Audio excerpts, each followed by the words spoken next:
G'day, hi and welcome. Whew. Starting to get pretty toasty. Nowhere near as hot as it was yesterday. Okay, what are we looking at? Well, the road rage van. We're going to do a little tribute to the road rage van today. Today is the 2nd of July when I'm making this video, but on the 25th of this month it'll be 4 years since I lost my mom. And this was her last vehicle, affectionately known as the road rage van. It was sitting over there in front of White Lightning there. I don't know if I'm going to be able to get that thing resurrected. That's going to not so much be a salvage, not going to so much be a, a restoration, more of like a revival, you know. But that technically is my first vehicle. It's a 1995 Cavalier. Now when I bought that, what happened was I didn't put it in my name because I didn't have a driver's license or anything like that. And I more bought it for a spare vehicle for my mom and dad, mostly for my mom. But it had some reliability issues, and there was a limit of how much money we were going to put into it. And obviously the reason why it's sitting there is because we hit that limit, which was about $1,000. But that, I don't know, that thing might be a salvation, is what I might be doing with it. I'm going to pull it out of there and see. But let's talk about the road rage van. So it's been sitting there all winter. You saw where I kind of crash landed it beside the other little van there.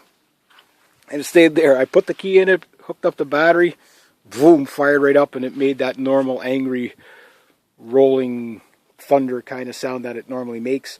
That angry panther sound, as I called it. And of course, yeah, just fired to life. You know, no extra gas in it. It's still that old gas. Blew up the tires just to roll her out here, and I cleaned it out. So this is technically my first vehicle. And what a vehicle it was. If it wasn't for the body being rusted out, I would definitely put money into this. These are great vehicles. When my mom had it, she really didn't put the mileage on it like I did. It sat for about a year or so, kind of like right there or there, I can't remember.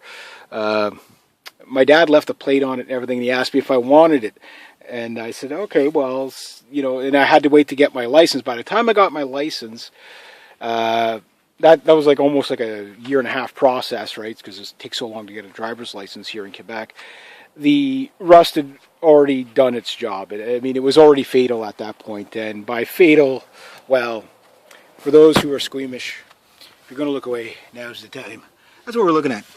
It is pretty nasty under there. When they put the winter tires on, it took them 5 tries to lift this thing without folding it.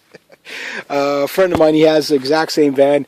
It folded right on the hoist. It was so it looks like it's in better shape than it is. And actually, in a lot of places it is. Like there's no rust there or there. It's just right in underneath. The whole floor is gone. My feet haven't come through it yet, but if you step into the very, very back, what'll end up happening quite simply is the floor flexes. So it's not everywhere, but it's most places. But I just discovered I got a 7-pin plug here, brand new. I've also got a little trailer hitch that I'm going to probably take off because I might go on to the next vehicle. I've already taken the jack. I always salvage the jack out of these things. But let's look at what we got here. So what we got, I don't have all the specs on here. You can go look them up. But basically, you got yourself a Dodge Mini Caravan. This is the Sport model. There's the one up from this has the power doors where it opens by itself. You can see that's where the motor went or whatever. But this one does not have that, or sorry, that's where the locks go. But anyway, sorry. But this one does not have that. So this is more of a manual. Why? Because it's lighter and faster. It seats 7. The other seat, I don't know. We had it. I don't know where it went to, but it's gone now.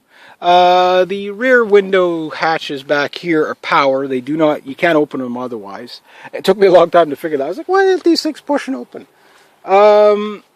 It has an auto lock system, which is really annoying. every time you get in it, whatever, it's got these child-proof features or whatever. Oh my God, where are the flies coming from? And all the doors always lock, so You get out of the vehicle and you cannot, I don't know if this is normal or not, I think it's a defect, but you cannot unlock this door without the power locks, the side doors. But you got a side door on each side. Now let's talk about these seats. These seats are probably, and you are going to laugh at me, but if you had to drive 1,000 miles, these are the seats you want to sit in. They are so crazy comfy, whether you're in the passenger seat or in the driver's seat. This is one of the most comfiest vehicles I've ever driven in my life. And I'm not saying that as a metaphor. I'm saying that literally. Like, I've been in it. I've driven the LS300. I've driven Cadillacs. I've driven, some modern cars that are just, state of the art, and nothing matches it. This is a comfort cruiser like you wouldn't believe. And what we're looking at is a 3.3 V6 in here, and 3.3 liters. I think they claimed around 150 to 180 horsepower for this beast. It moves, but it's not fast. It's definitely not something that you're going to turn into a tuner. But if you did, the fastest Dodge Caravan on the planet does a 7-second quarter mile. Now, the reason why it does that is because there is no back seats there. There's a helicopter engine. And the automatic doors opens up, you hear the engine firing up. It's the coolest thing. Just look at jet-powered or Dodge Caravan or 7-second Dodge Caravan. It's something stupid like that, but it's so entertaining to watch. Okay, so you're sitting in here. Oh, miss the comfort of these seats. Yes, everything's dirty. You've got storage kind of everywhere. So my mom's reading glasses. So I'm clearing everything out of the van. I'm pretty sure we're going to have to tote these things away pretty soon. But it's kind of a... Heck, I don't know. I'd let maybe, even if I couldn't get this on the road, this thing would be cool as an autocross, because it still runs, right? Why not, eh? Send it out as a last hurrah, just as is. No money into it, just drive it till it completely dies, which I don't think it would take that much. But when you're here, everything is, you don't really have to look at anything. It's like, okay, everything is really easy to reach. The radio is easy to reach. The rear defogger, the wiper sequence, your hazard button. That was kind of, I was looking for it on the wheel, on the column there. You got everything you need there for that. You got a cubby down here. You've got another cubby here. And when in doubt, you gotta move the floor mat. These are aftermarket floor mats, but you got a freaking dresser down here. The seats are powered on the driver's side. I can't remember if they're powered on that side. Up, back, forth, up, down, and then this side's powered. This side, you're still to the old-fashioned bar. But we don't care about our passengers. But even so, your passenger, if you don't like your passenger, look, that's how close you could sit an extra person here if they were skinny enough, or a little kid. I mean, that's pretty good. It's cool to get up and do this. There's not a lot of vehicles you can just get up and do that. And of course, you got storage back here. Make sure there's nothing in there. A lot of dust in there. I don't know if this came with it or not. I don't think it did. There's the electric motors for the spare. However, one criticism is the spare is underneath, so it means you got to get underneath the vehicle where that rusty spare is. You got this, all kinds of storage. Got a lighter, free lighter. Again, these the seats back here, they're not electric, but then again, the visibility. That's one thing about this van, is visibility is absolutely amazing. You can see people coming from behind you while you're looking forward. I mean, it's just, it's not much of a glove compartment, but considering all the other storage. And then, of course, here you have your temperature readout, your direction, a few other little things here, time. You got mirror here, vanity mirror here.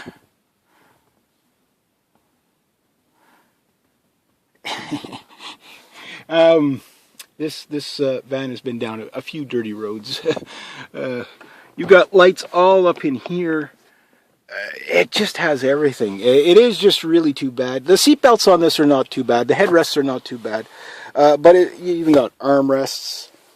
it just does everything. You've got cruise control, coast, cancel, resume, whatever. Is a guzzler when you put it in cruise control. Most vehicles are. Yeah, you got a bunch of dome lights. They all click on. This van is just so really nice. You got air all over the place. There is air conditioning in here, I think. Or is there? No, I don't have air conditioning. I don't remember if I do or not. I don't think I did. I never used it anyway. No, I don't have it. AM, FM, stereo, standard stereo. You got all that. You put a CD in there. Heat, all that stuff. But again, the gauges. Look at that. Ain't that easy, nice and easy to see? Look at the road. Look. Your vision can cover both. You got your temperature, RPM. I redlined it. The rev limiter kicks in at 6. It goes woo, woo, woo, woo. It'll kick in right there.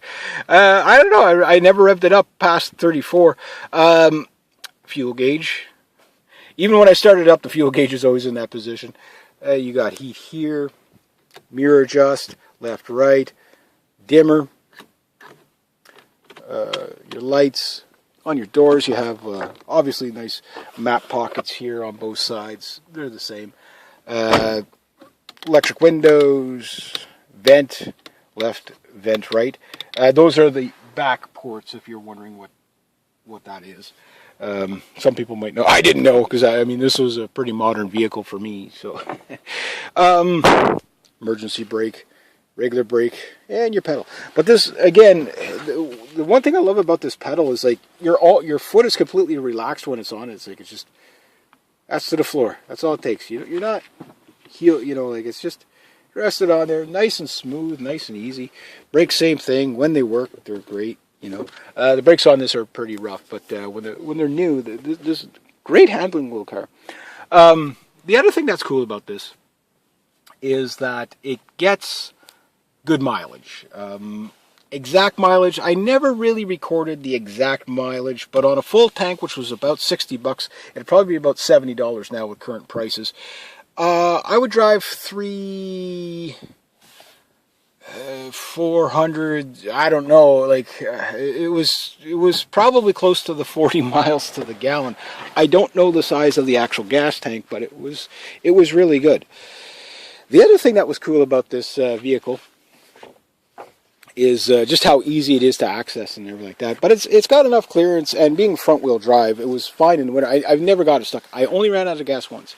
Let's have a second look at that engine. Not hard to get in there, but oil changes and stuff like that can be, like most modern front wheel drive, it's pretty cluttered in there.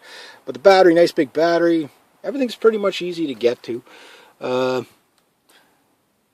There's your heating vents. Everything went on this van. I estimated probably minimum, just the stuff I know would probably cost about $4,000 if the body was still good to redo everything. The windshield's $400. The heating probe is done in it. It just needs everything. So there's your airbox. Everything's easy.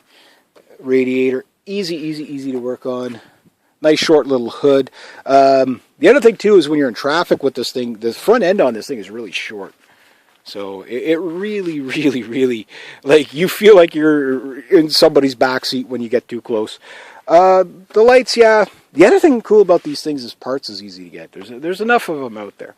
My windshield was cracked, obviously, so you can see the big crack in there.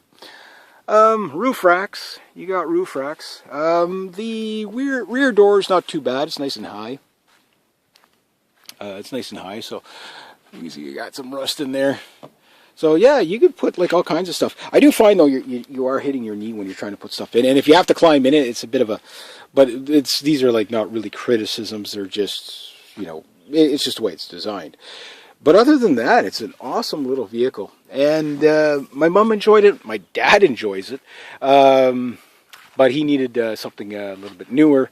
So he got the truck. And I'll do the truck, the B40, the Mazda B40 next. But this van really...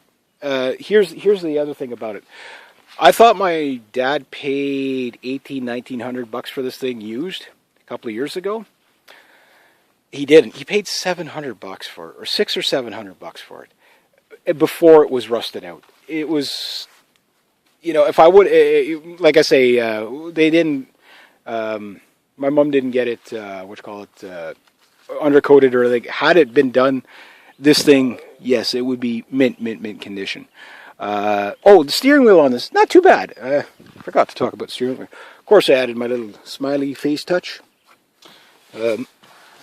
But it's a nice wheel. It's not, it's kind of sporty, I guess, from a soccer mom van kind of point of view. But it is a comfortable wheel. It's not super big. It's not super small.